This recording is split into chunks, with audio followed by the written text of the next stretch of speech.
welcome back to the Forgotten Stars YouTube channel. My name is Kelly Settinger. I'm a writer, photographer, and all-around dreamer living in the Buffalo Niagara part of Western New York. I'm sitting here at Chestnut Ridge Park, but I'm on my way back to the public library because I've got a whole bunch of books to return.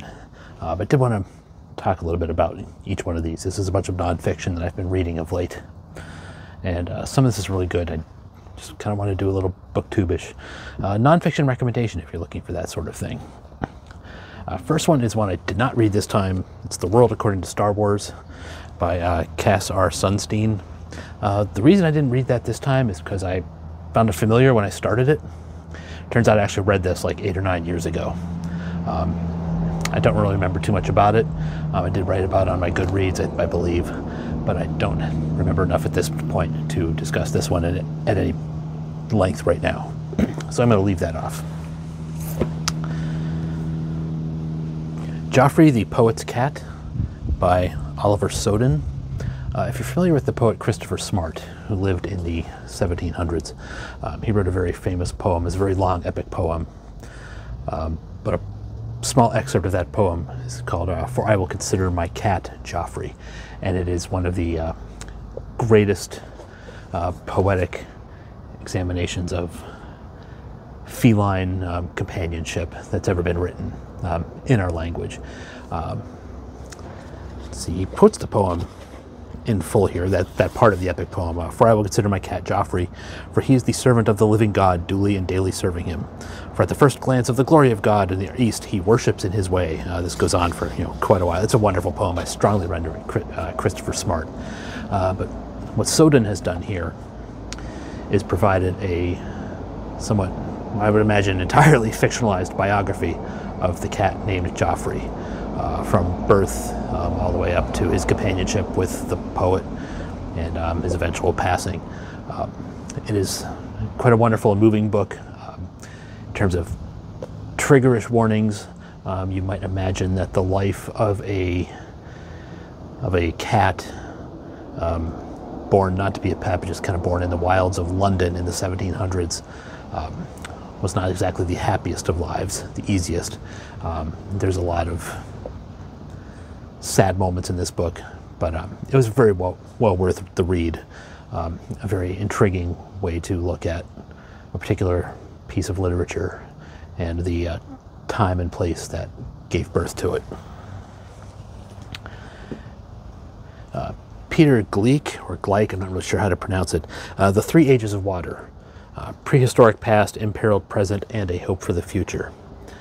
This is a book about water policy, the history of water policy, water use by humanity, pretty much since the rise of civilization, the state of water use and water policy in our climate change driven times, and recommendations for the future of water policy moving forward.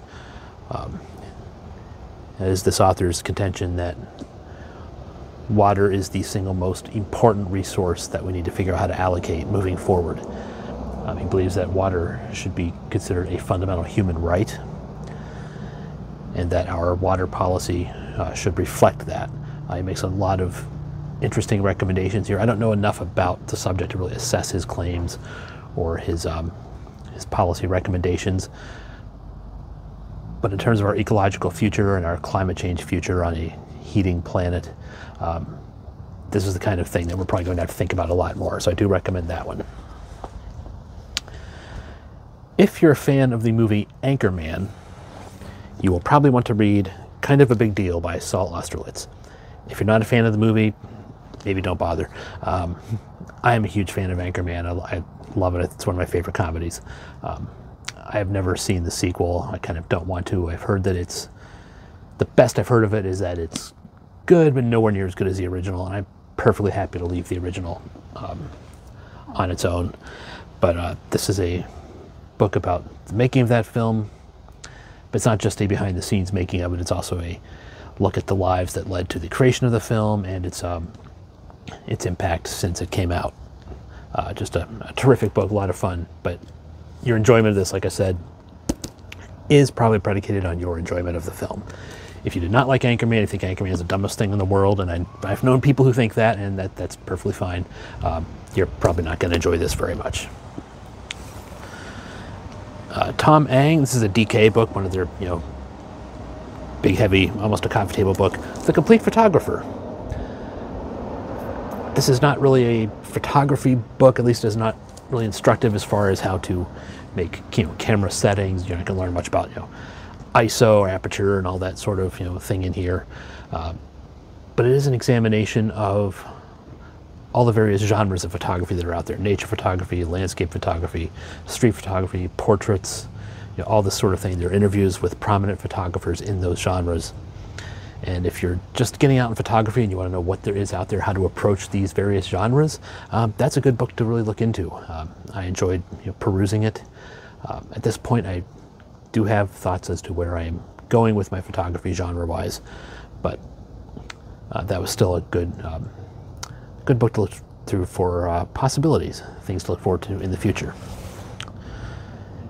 This is a favorite of mine, Infrastructure, a field guide to the Industrial Landscape by Brian Hayes. This is also another coffee table book. What this is about is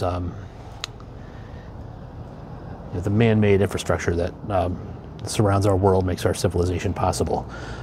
How roads are built, bridges and tunnels, why bridges and tunnels might be built a certain way, why a suspension bridge might be better than a cable-stayed bridge, or why there might be a tunnel in a particular crossing as opposed to a bridge.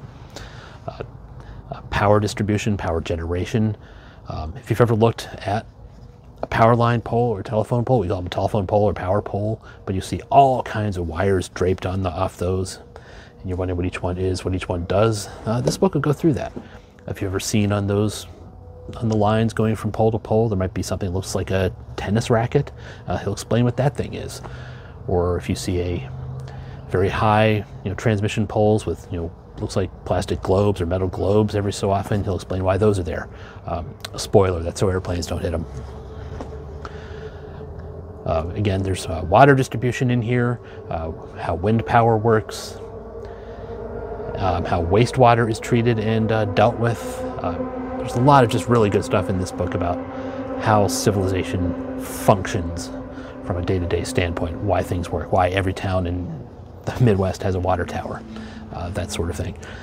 It's not the most up-to-date book. I think this came out in 2006, 2007, somewhere in there. So I'm keeping an eye out to see if there's an updated version now that we've become a lot more electronic and digital in our society and how we transmit all that. But this is really an excellent book if you're at all curious about the underbelly of how our society actually functions, how the things physically work to make our lives happen. Finally, Jeff Tweedy, World Within a Song, Music That Changed My Life and Life That Changed My Music. Tweedy is, I believe he is singer for Wilco. I'm not familiar with Wilco, unfortunately, but I do love reading when musicians themselves write about music and the music they love. And this is simply a whole bunch of just very short chapters about songs that have impacted Tweedy's life. Not all of them he feels particularly positive about, which is fine, but it's not really a hate fest at all. Mostly it's just a love letter to a whole bunch of songs. There is, as I close out this video, this is the last book I'm going to talk about here. I do want to read one passage here from one particular chapter. This is the chapter on Dancing Queen by ABBA, or ABBA. And I personally am a big fan of ABBA, however we're going to say that. I've always loved their music. Tweedy apparently did not initially, but he came to love their music very much, and I think that's a kind of a universal experience. A song we hate, a band we hate, and then later as we just keep percolating in their music, as we keep hearing it throughout the day-to-day, minutiae of our lives, we gradually start to realize that we actually do like that music or actually love it very much. And he writes about that experience. And so through all of the societal forces at play, and by my own weakness, I never allowed myself to like it. Until years later, after I'd already started trying to write songs and found myself staring at an overhead speaker in a grocery store aisle, not stoned, just reeling at this familiar melody and how exuberantly sad it was. Having the time of your life, a real come to Jesus moment, a real come to Agnetha, Bjorn, Benny, and Annie Frid moment. But before that day, I, along with many others, had denied myself undeniable joy. Countless fantastic records and deep grooves were dismissed and derided out of ignorance. Of course, this song and this music was always going to win eventually, because it's just too special to ignore forever. There are wrong opinions about music, and to this day, Dancing Queen is the song I always think of when I think I don't like something. It taught me that I can't ever completely trust my negative reactions. I was burned so badly by this one song being withheld from my heart for so long. I try to never listen to music without first politely asking my mind, and whatever blind spots I'm afflicted with today, to move aside long enough for my gut to be the judge. And even then, if I don't like something, I make a mental note to try again in 10 years. Melodies as pure and evocative as the one in Dancing Queen don't come along every day. I'm sad for every single moment I missed loving this song, playing it again right now, making up for lost spins. I truly recommend spending some time looking for a song you might have unfairly maligned. It feels good to stop hating something. Music is a good place to start if you're interested in forgiveness. For yourself mostly, I assume, because records can't really change much over time, but we sure can, and do. Better late than never. On a personal note, I can relate to that. For years, I hated the Beatles. I never liked them. I would turn the channel in the radio when the Beatles would come on. But along about sometime in the mid-2000s, I watched a movie called Across the Universe, which is a musical which uses the music of the Beatles to tell its story. And it was through that movie that I really started paying attention to the songs and realizing just how good they actually were, even when they were performed by someone else. And now I can say I love the Beatles pretty much as much as anyone. But yeah, it does bug me that I spent that many years not liking them and turning the channel when they would come on. There are other things I haven't quite got there on, but I feel like maybe I'm starting to. I hated Guns N' Roses for years. I'm starting to come around on them a bit. Mainly that wasn't so much their sound. I had a hard time with Axl Rose's singing voice, but I'm starting to come around on that. And it's not just music. There are movies that I disliked for years, maybe not hated, but disliked, that I have started coming around on. Blade Runner is a really good example. And what started me coming around on that is I watched the sequel that came out a few years ago, and sadly it flopped at the box office, but I personally really enjoyed it when I watched it at home, Blade Runner 2049. It's always interesting to me when a subsequent work of art makes you reassess something that came before. That's something that is something I think we should do more readily. I think we should revisit our older opinions. I remember reading about the film critic Pauline Kael, who, if I remember correctly, rarely saw films more than once. She would see a film, write her review of it, form her opinion, and go on from there. I believe someone would come to her, someone once went to her and said, "Hey, this movie that you give a bad review to was one of my favorites," and she said, "Oh, go watch it again, you'll hate it." There's not enough time in the world to rewatch everything that we've seen before and didn't like, but I do think sometimes we should step back and look at things that didn't hit us the right way the first time out. And Mr. Tweedy's book here is a good reminder of that. Okay, I think that's all for today. Now I really have to get these books back to the library. The Erie County Public Library doesn't charge overdue fines anymore, but I don't want to be a jerk and keep these out. So peace out, and we'll see you on the next video.